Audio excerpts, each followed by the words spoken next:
ধর্ম সারা পৃথিবীতে নাজেল হয়েছে, সে ধর্মটার নাম ইসলাম ধর্ম। তারা কিন্তু তাদের কোরআন, আমাদের এখানেই ব্যাগের মধ্যে কোরআন আছে, কোরআন আপনার কাছেও আছে, গুগল সার্চ করলে আপনি পেয়ে যাবেন। আমি একদম পৃষ্ঠা ভালো করে ওখান থেকে ফটোকপি করে করে রেখে দিচ্ছি। ওখানে লেখা, হে মুসলমানগণ, অমুসলমানদের কখনো বন্ধু বলিয়া মানিয়া লইবে না, কাফেরদের যেখানে পাইবে সেখানে বন্দী করিবে, নির্মমভাবে হত্যা করিবে।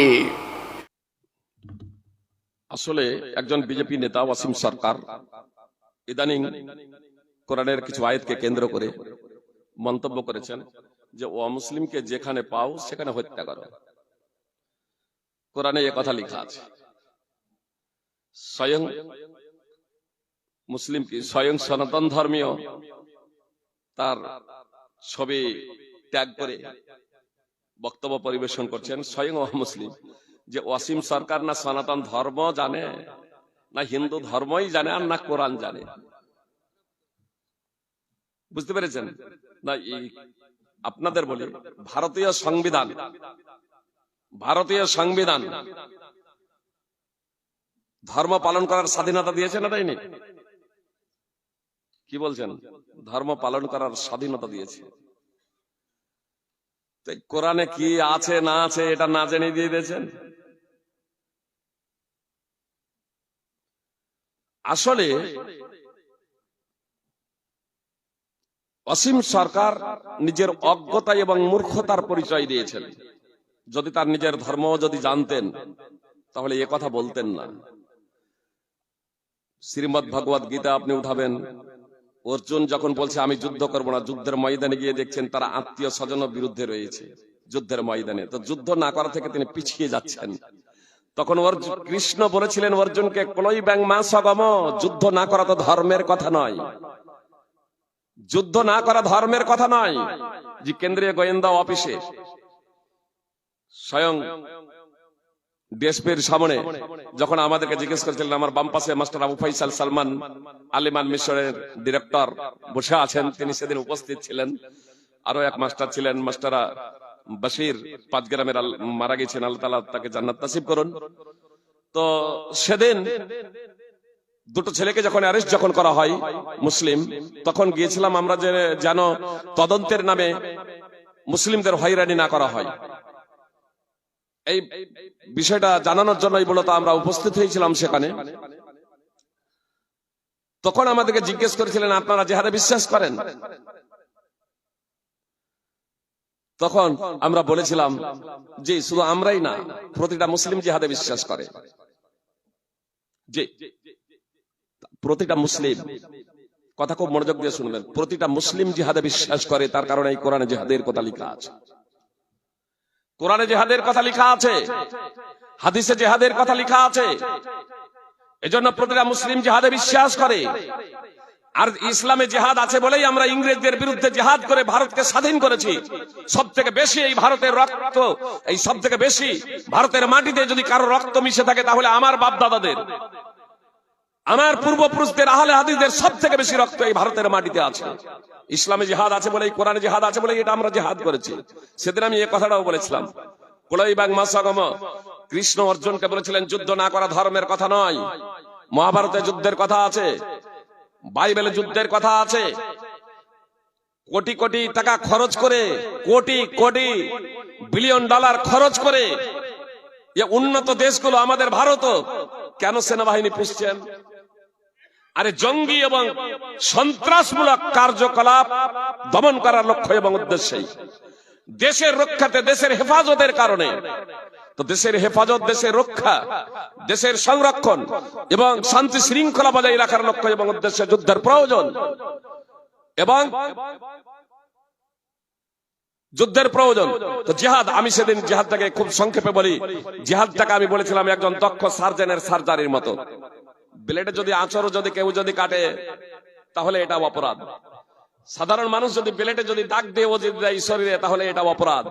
কিন্তু স্যার একজন দক্ষ সার্জনের কাছে গিয়ে আপনি অঙ্গ কেটে বাদ দিয়ে দিবেন, তবু আরো টাকা দিয়ে টাকা দিয়ে যে যত বেশি অঙ্গ কেটে ভালোভাবে বাদ দিতে পারবে প্রয়োজনে তখন সে বেশি তত দক্ষ, আর আমরা ভালোটা খুঁজে বেড়াই যে কে ভালো, অঙ্গটা কেটে বাদ দেবে, যখন অঙ্গ কেটে বাদ দেওয়ার মতো পরিস্থিতি হয়ে যাবে। তাই ইসলামী জিহাদটা হলো এই রকম। দিয়ে আমি সেদিন একটা কথা বলেছিলাম, সূরা মাইদা 5 নম্বর সূরার 32 নম্বর আয়াত আল্লাহ তাআলা বললেন, মান কাতালা নাফসাম বিগাইরি নাফসিন আও ফাসাদিন ফিল আরদি ফাকান্নামা কাতালান নাস জামিআ। একজন যে নিরীহ মানুষকে হত্যা করে সে সমগ্র মানব জাতিকে হত্যা করলো। সূরা মাইদা 5 নম্বর সূরার 32 নম্বর আয়াত। সঙ্গে সঙ্গে সেদিন ডিএসপি একজন কলকাতার টিভি প্রযোজককে ফোন করেছিলেন, আরে যারা ইসলাম সম্পর্কে অবগত তাদের কথা আপনারা প্রচার করছেন না, যদি তাদের কথাগুলো প্রচার করেন তাহলে দেশে সাম্প্রদায়িক সম্প্রীতি বজায় থাকে। আমার নম্বরও নিয়েছিলেন, আমাকে নম্বর দিয়েছিলেন। ডাকাতদের কথা আমি নিজেই ফোন করেছিলাম, এখন অব্দি আমাকে ডাকে নাই। বলা বাহুল্য, যে আয়াত পেশ করেছেন তিনি তার অগ্র পশ্চাৎ প্রেক্ষাপট পরিস্থিতি পর্যালোচনা না করে সাধারণভাবে একটা কথা উত্থাপন করে দিয়েছেন। যুদ্ধের ময়দানে যুদ্ধের পরিস্থিতিতে যুদ্ধরত অবস্থায় কি বলবেন নিজের দেশের সেনাবাহিনীকে? কোন দেশের সরকার বলবে যে তোমরা আত্মসমর্পণ করে দাও, তোমরা যে মরে যাও? না, বলবে তোমরা সাহসের সহিত বীর বিক্রমে লড়াই করো। যদি আমাদের ভারতের যদি বাংলাদেশের সাথে লড়াই যদি হয়, তাহলে আমাদের ভারতীয় আমাদেরকে বলবেন না আমাদের স্বরাষ্ট্রমন্ত্রী যে তোমরা বীর বিক্রমে লড়াই করো, দেশের হেফাজত এবং সংরক্ষণ করো? বলবেন না? এবং এটাই তো হওয়া উচিত। পাকিস্তানের সাথে যখন লড়াই হলো আমাদের সেনারা বীর বিক্রমে লড়াই করলেন না?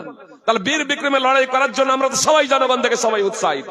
তো যুদ্ধের ময়দানে কিন্তু এই যুদ্ধের পরিস্থিতি আল্লাহ তাআলা কি বলছেন, ওয়াইন জানাহু লিসালমি ফাজনাহ লাহা।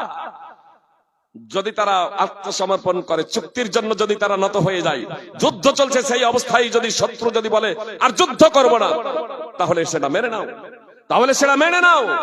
ওসামা রাদিয়াল্লাহু তাআলা আনহু বলছেন যে আল্লাহ রাসূল একজন আত্মসমর্পণ, লা ইলাহা ইল্লাল্লাহ, এটা হলো আত্মসমর্পণের বিষয়। বুঝতে পেরেছেন? একজন ব্যক্তি যুদ্ধের ময়দানে লা ইলাহা ইল্লাল্লাহ বলেছে, ওসামা বিন যায়েদ রাদিয়াল্লাহু তাআলা আনহু তাকে হত্যা করে দিলেন। মুহাম্মদ সাল্লাল্লাহু আলাইহি সাল্লামকে বলা হলো যে আল্লাহ রাসূল সাল্লাল্লাহু আলাইহি সাল্লাম, আমি যখন তাকে পূর্ণ নাগালের মধ্যে পেয়েছি তখন সে বলছে লা ইলাহা ইল্লাল্লাহ, মানে ভয়ে সে বলছে লা ইলাহা ইল্লাল্লাহ। তো মুহাম্মদ সাল্লাল্লাহু আলাইহি সাল্লাম বলছেন তারপরেও তুমি হত্যা করে দিয়েছো? বলছে আল্লাহ রাসূল, সে অনেক মুসলমানকে আহত করেছে এবং উমুককে সে শহীদ করে দিয়েছে। তারপরে যখন আমি সুযোগ বুঝে পূর্ণ নিয়ন্ত্রণে পেয়ে গেছি আর তার বাঁচার কোনো পথ নেই, তখন সে আত্মসমর্পণ করছে। মুহাম্মদ সাল্লাল্লাহু আলাইহি সাল্লাম বলছেন, শাকাকতা আন কালবি, তুমি কি তার অন্তরটা ফেড়ে দেখেছো? তুমি কি তার অন্তরটা চিরে দেখেছো? কাইফা তাসনাউ বিলা ইলাহা ইল্লাল্লাহ ইযা জাত ইয়াউমাল কিয়ামা, যেদিন লা ইলাহা ইল্লাল্লাহ নিয়ে উপস্থিত হবে সেদিন তুমি কি করবে?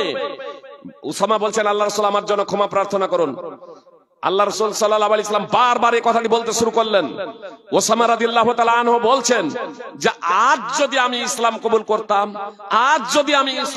করতাম, অর্থাৎ এর আগে যদি আমি ইসলাম কবুল যদি না করতাম, এই দৃশ্য দেখে যে একজন ব্যক্তিকে হত্যা করাটা কত অপরাধ, যুদ্ধের ময়দানে আত্মসমর্পণ করছে, তারপরেও সুপ্রিয় ভাই এবং বোন, সহিহ মুসলিমের হাদিস নম্বর 97, কেউ যদি বলেন যে সে লা ইলাহা ইল্লাল্লাহ বলেছে, শুধু লা ইলাহা ইল্লাল্লাহ আত্মসমর্পণ যে আমি যুদ্ধ করব না। সুতরাং জাবির বিন আব্দুল্লাহ রাদিয়াল্লাহু তাআলা আনহু সূত্রে বর্ণিত, একদা রাসূল সাল্লাল্লাহু আলাইহি সাল্লাম তার তরবারিখানা বাবুল গাছে ঝুলিয়ে রেখেছিলেন, আর একজন মুশরিক গুটি গুটি পায়ে এসে তরবারিখানা হাতে নিয়ে কোষ মুক্ত করে মুহাম্মদ সাল্লাল্লাহু আলাইহি সাল্লামের উপরে মাথার উপরে ধারণ করেছে। তারপরে বলছে, মাইয়ামনাউ কামিন্নি, আমার হাত থেকে আপনাকে কে রক্ষা করবে? মুহাম্মদ সাল্লাল্লাহু আলাইহি সাল্লাম বসে পড়লেন, বলছে আমার হাত থেকে আপনাকে কে রক্ষা করবে? মুহাম্মদ সাল্লাল্লাহু আলাইহি সাল্লাম বললেন, আল্লাহ। ফাসাকাতা সাইফু মিন ইয়াদি, অন্তরের অন্তঃস্থল থেকে যখন একজন, বিশেষ করে নবী, তার অন্তরের অন্তঃস্থল থেকে যখন মুখে উচ্চারিত হয় আল্লাহ, কি প্রতিক্রিয়া দেখুন, যে মহান আল্লাহ তাআলার নিয়ন্ত্রণে সবকিছু। ফাসাকাতা সাইফু মিন ইয়াদি, মুশরিকের হাত থেকে তরবারি পড়ে যাচ্ছে। মুহাম্মদ সাল্লাল্লাহু আলাইহি সাল্লাম তরবারি হাতে ধরছেন, প্রশ্ন ঘুরিয়ে দিচ্ছেন, মাইয়ামনাউ কামিন্নি, আমার হাত থেকে তোমাকে কে রক্ষা করবে? সেই মুশরিক বলছে, কুনকা খায়রা আখিদিন, আপনি যেভাবে তরবারি ধারণ করেছেন আমার বাঁচার কোনো পথ নাই। মুহাম্মদ সাল্লাল্লাহু আলাইহি সাল্লাম শান্তির বাক্য তার কাছে পেশ করলেন, আতাশহাদু আল্লা ইলাহা ইল্লাল্লাহ ওয়া আন্নী রাসূলুল্লাহ, তুমি কি সাক্ষ্য দিচ্ছ আল্লাহ ছাড়া সত্য কোনো উপাস্য নেই? এবং আমি আল্লাহর রাসূল, সে বলল আমি এটা পড়বো না, আমি কালেমায়ে শাহাদাত পড়বো না, কিন্তু আমি অঙ্গীকার করছি আপনার বিরুদ্ধে লড়াই করব না। যারা আপনার বিরুদ্ধে লড়াই করে আমি তাদেরও সঙ্গ দেব না। দেখুন, এ মুসলমান হলো না, এ মুসলমান হলো না, সে শুধু এতটুকু বললো আমি লড়াই করব না আপনার বিরুদ্ধে, যারা আপনার বিরুদ্ধে লড়াই করে তাদেরও সঙ্গ দেব না। সেই ব্যক্তি মুহাম্মদ সাল্লাল্লাহু আলাইহি সাল্লামকে হত্যা করার জন্য এসেছিল। একটু আগেই তরবারি তার হাতে ছিল, সে বলেছিল আমার হাত থেকে আপনাকে কে রক্ষা করবে। এখন পূর্ণ নিয়ন্ত্রণে চলেছে মুহাম্মদ সাল্লাল্লাহু আলাইহি সাল্লামের।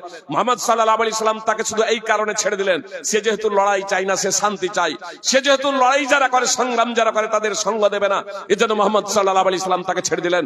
শত্রু ভেবে, মুহাম্মদ সাল্লাল্লাহু আলাইহি সাল্লামকে শত্রু ভেবে যে হত্যা করতে এসেছিল, সেই ব্যক্তি যখন তার জাতির কাছে ফিরে যাচ্ছে, তখন বলছে কাদ জিতুকুম মিন ইনদি খায়রিন নাস, আমি তোমাদের কাছে এলাম পৃথিবীর শ্রেষ্ঠতম ব্যক্তির নিকট থেকে। মুসনাদ আহমদ হাদিস নম্বর 14910 এবং 15190। হাদিসটি সংক্ষিপ্ত ভাবে সহিহ বুখারী এবং মুসলিমে আছে।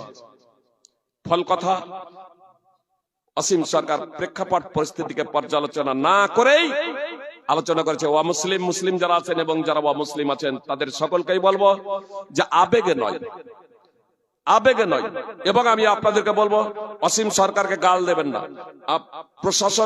প্রশাসনিক বিভাগে যে প্রয়োজনে আদালত আছে, আদালতে আপনি মামলা করুন, শান্তি শৃঙ্খলা বজায় রাখুন, এবং গালি পর্যন্ত দেবেন না, মারার কেউ তাকে হুমকি দেবেন না। জি, এটা ইসলামী শাসন ক্ষমতা নেই, এখানে গণতন্ত্র দেশ, এর জন্য আইন রয়েছে। সেই আইন অনুযায়ী আপনারা আদালতে মামলা ঠুকতে পারেন, মামলা ঠুকুন, যাতে কেউ কোরআন এবং ইসলামকে নিয়ে ব্যঙ্গ বিদ্রুপ করতে সাহস না পায়। আল্লাহ তাআলা আমাদের প্রত্যেককে পবিত্র কোরআন ও সুন্নাহ অনুযায়ী জীবনযাপন করার তৌফিক দান করেন। আমিন। আসসালামু আলাইকুম ওয়া রাহমাতুল্লাহি ওয়া বারাকাতুহু।